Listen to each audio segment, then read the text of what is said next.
Dark glasses. When she first saw her sister after her return from Martinique, rather than hugging her as one would a shipwrecked sailor who has just escaped death, Agnes remained surprisingly cool. She didn't see her sister, she saw only the dark glasses, that tragic mask that would dictate the tone of the next scene. Ignoring the mask, she said, "Laura, you've lost a lot of weight." It was only then that she stepped closer and lightly kissed her on both cheeks, as acquaintances always do in France. If we consider that these were the first words spoken after those dramatic days, we must admit they were ill-chosen. They were not related to life or death or love, but to digestion. That in itself would not have been so bad, since Laura was fond of talking about her body and considered it a metaphor for her feelings. What was much worse was the fact that the sentence was not spoken with concern or with a melancholy admiration of the suffering that caused weight loss, but with an evident weary distaste.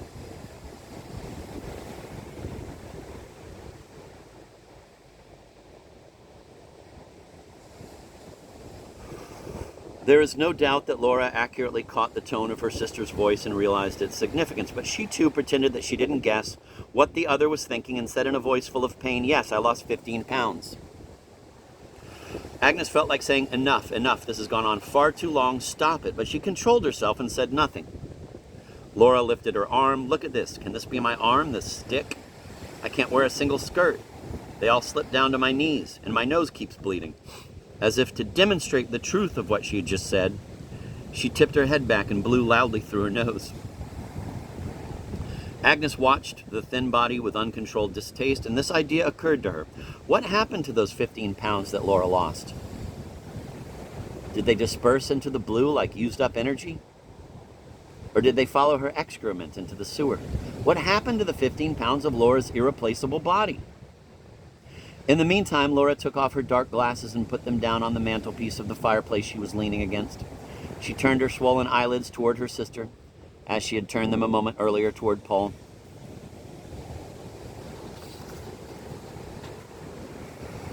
When she took off her glasses, it was like stripping her face bare, as if she were undressing, but not in the way a woman undresses before a lover, rather in the way she undresses before a doctor, relinquishing all responsibility for her body. Agnes was unable to dismiss the words that buzzed in her head and said aloud, "Enough, enough, we're all at the end of our tether. You'll break up with Bernard just as millions of women have already broken up with millions of men without threatening to commit suicide." We might think that after weeks of endless conversation, during which Agnes kept assuring her of her sisterly love, Laura must have been surprised by this outburst, but oddly enough, she was not surprised. Laura reacted to Agnes's words as if she had been expecting them for a long time. She said with utter calm, "Let me tell you what I think. You don't know what love is all about. You never did, and you never will. Love was never your strong point." Laura knew just where her sister was most vulnerable, and Agnes was worried. She realized that Laura was saying these things now only because Paul was listening. It suddenly became clear to her that it was no longer a question of Bernard. That entire suicidal drama had nothing to do with him. Most probably, he would never find out about it. That drama was intended only for Paul and for Agnes. And it occurred to her, too, that when someone begins to fight, a force is let loose that does not stop at the first objective, and that beyond Laura's first target, which was Bernard, there were others also. It was no longer possible to avoid a fight. Agnes said, "If you lost 15 pounds because of him, that's material proof of a love which cannot be denied. Still, there is something I don't understand. When I love someone, I want only good things to happen to him. When I hate someone, I wish bad things on him. And in recent months, you've been tormenting Bernard and us as well. What does that have to do with love? Nothing.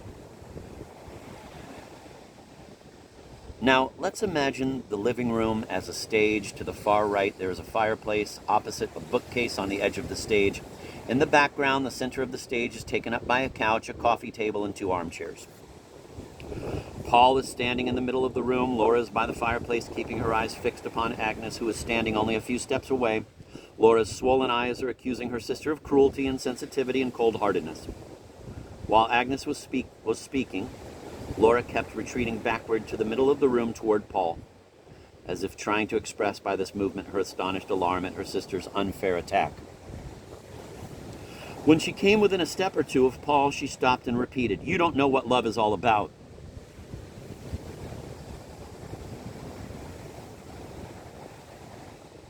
Agnes stepped forward and took up her sister's former position at the fireplace. She said, "I understand love perfectly well. In love, the most important thing is the other person, the one we love. That's what it's all about, nothing else. And I ask myself, what does love mean to a person who is capable of seeing nothing but herself? In other words, what does love mean to an absolutely egocentric woman? To ask what love means makes no sense, my dear sister," said Laura. "Love is something you've either experienced or you haven't. Love is love. That's all you can say about it. It's a pair of wings beating in my heart and driving me to do things that seem unwise to you. And that's precisely what you have never experienced. You said I was incapable of seeing anybody but myself, but I see you, and I see right through you. When you kept assuring me of your love during these last few weeks, I knew perfectly well that coming out of your mouth that word has no meaning. It was just a trick, an argument to mollify me, to keep me from disturbing your tranquility. I know you, sister. You've been living your whole life on the other side of love. Totally on the other side, beyond the border of love." Both women talked of love while snapping hatefully at each other, and the man who was with them despaired. He wanted to say something to ease the unbearable tension. "We're all tired, the three of us, excited. We need to get away somewhere and forget all about Bernard." But Bernard had long been forgotten, and all that Paul's intervention accomplished was that the sisters' verbal contest was replaced by a silence without an ounce of kindness, without any reconciling memory, without the slightest hint of family solidarity. Let's not lose sight of the scene as a whole. To the right, leaning against the fireplace, stood Agnes. In the middle of the room, facing her sister, stood Laura, with Paul 2 steps to the left. And now Paul shrugged in despair at his inability to prevent the senseless hatred that had broken out between the 2 women he loved. As if wishing to show his protest by getting as far away from them as possible, he turned and stepped toward the bookcase. He leaned back against it, turned his head to the window, and tried not to see them. Agnes saw the dark glasses lying on the mantelpiece and absent-mindedly picked them up. She glanced at them with hatred, as if she were holding in her hand a pair of her sister's dark tears. She found everything that came from her sister's body distasteful, and those big glass tears seemed to her like one of its excretions.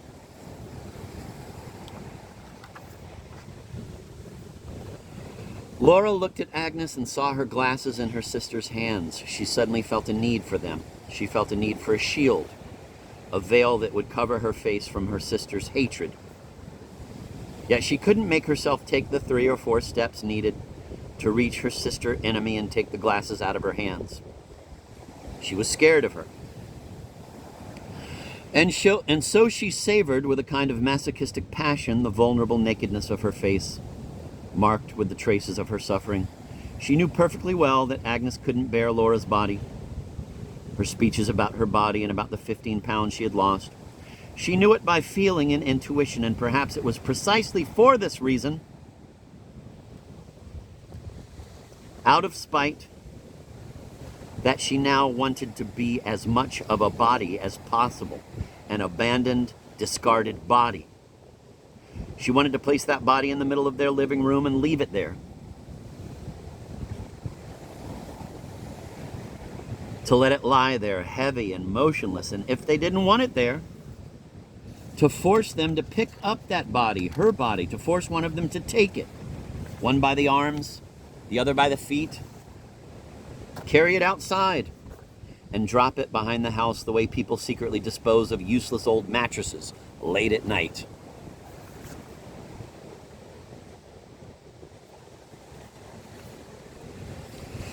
Agnes stood by the fireplace, holding the dark glasses in her hand. Laura was in the middle of the living room, moving away from her sister with small backward steps. Then she took one last step backward, and the back of her body pressed against Paul. Hard, very hard. For behind Paul was the bookcase, and he had no room to get out of the way. Laura straightened her arms and pressed both palms firmly against Paul's thighs. She leaned back her head, too, so that it touched Paul's chest.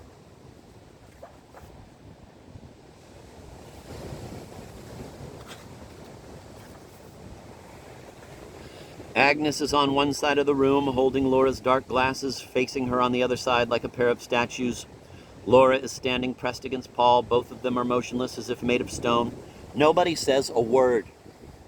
After a few moments, Agnes moves her index finger away from her thumb.